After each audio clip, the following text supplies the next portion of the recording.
የትልቅ ጀነራል አሟሟቱ ግን ጦርነት ላይ አልነበረ።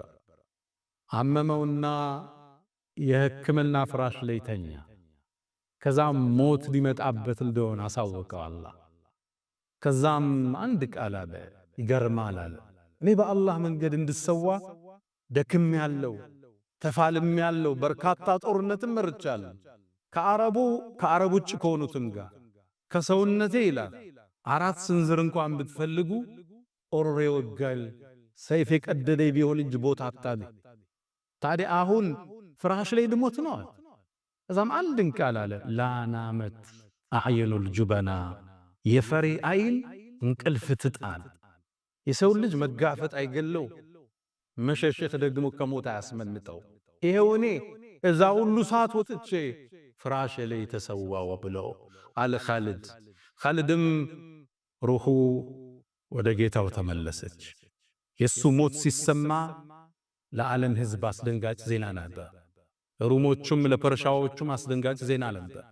እነ ዑመር ብኑ አልኸጣብ እነ ኻሊድ ሻም ኺምስ አካባቢ ነው የሞተው።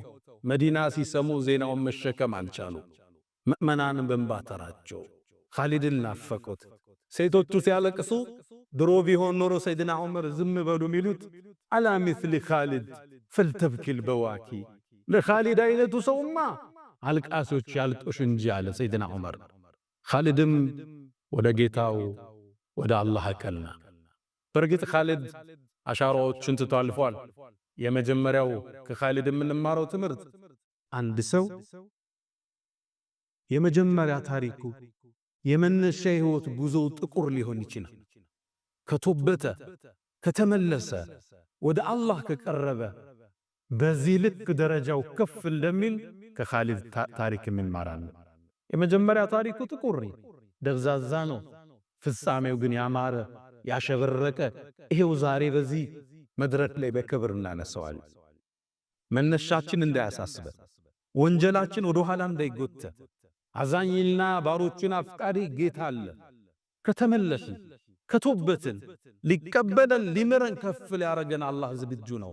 ይህም ታሪክ የሚያስተምረን እሱ ነቢዩ ዓለይሂ ሰላቱ ወሰላም ቡኻሪ ላይ እንደተጠቀሰው ሐኪም ብኑ ሒዛም መጣ፣ እስልምናን ተቀበለ። የአላህ መልእክተኛ አላቸው፣ እኔ ሙስሊም ሳልሆን የሰራዋቸው መልካም ሥራዎች፣ የቀጠልኩት ዝምድና፣ የሰጠሁት ሶደቃ፣ ያደረግኩት መልካም ነገር ምን ቦታ ላይ ይቀመጣል አላፍ። ነቢዩ አንድ ቃል አሉት፣ አስለምት አላማ አስበፍተ ሚን ኸይር፣ አንተ እኮ ወደ ጥሩ ዲን መጣል፣ ያንም ወደ መዝገብ ይመለሳል አሉ ነቢዩ ዓለይሂ ሰላቱ ወሰላም። እስልምና ሰዎቹን እንዲሰልሙ ትልቅ ጥሪ ነው የሚያደርገው። ሙስሊም ሳይሆኑ የሰሩትን መልካም ሥራ ከሰለሙ አላህ ይጽፍላቸዋል። እንደገና ያሰሩት መንገድ፣ የረዱት ጎረቤት፣ ያሳከሙት በሽተኛ ካለ ሙስሊም ሳይሆኑ እስልምና ላይ ሲመጡ አላህ ወደ ሐሰናት ይቀየርላቸው። እስልምና በሩ ሰፊ፣ ጥሪው ትልቅም። የአላህን ጥበብም እዚህ ውስጥ ታያለ። ይኽሪጁል ሐይ ሚነል መይት። ወሊድ ብኑል ሙጊራ ከሚባል የእስልምና ጠላት ውስጥ ፈንጥቆ ኻሊድም ሊባል የእስልምናን አይነታ የአላህን ሰይፍ ያወጣ ጌታ ነው አላህ ማለት። አንዳንዴ እስልምናን ለማጥፋት የሚጥሩ ሰዎች ዘሮቻቸውን አላህ ለውጦ ሊያሳየን ይችላል። ብዙ እያየን ነው። የሚሰልሙ ሰዎች ለእስልምና ላይ የሚሰሩት ሥራ ምን ያህል ጀድህ እንዳለው እየተመለከተን። ሁለተኛ ከኻሊድ ውስጥ የምንማረው ሰይድና ዑመር ብኑ አልኸጣብ ልክ አቡበክር አልፈው እሳቸው አሚር ሲሆኑ የርሙክ ዘመቻ ላይ ኻሊድን አመራሩን በአቡ ዑበይዳ ቀየሩት። ኻሊድን ምክትል አረጉት። ኻሊድ ምክትል ሲደረግ ሰራዊቱ ደነገጠ። ኻሊድን እንዴት ዑመር ምክትል ያረጋል? ዑመር ኻሊድ ጋር ምን ቅሬታ አለው? ሰይድና ዑመር አንድ ቃል አለ፣ እኔ ኻሊድን ጠልቼው ወይም ተቀይሜው አይደለም፣ ነገር ግን ሰራዊቱ በአጠቃላይ ኻሊድ ካለ አንሸነፍን እያለ አላህ ለኻሊድ እንደይተዋቸው ስለፈራው ነው አሉ ሰይድና ዑመር። ድል የሚመጣው ከአላህ ነው በኻሊድ አይደል። ወመን ነስሩ ኢላ ሚን ዒንዲላህ። ሰዎቹ ኻሊድ ጋር ተደገፉ። የጠላት ጦር የሚያወራው ወሬ ከሰማይ ሰይፍ ወርዶለት በዛ ስለሚዋጋን ነው የሚያሸንፍ ይሉ ነበር።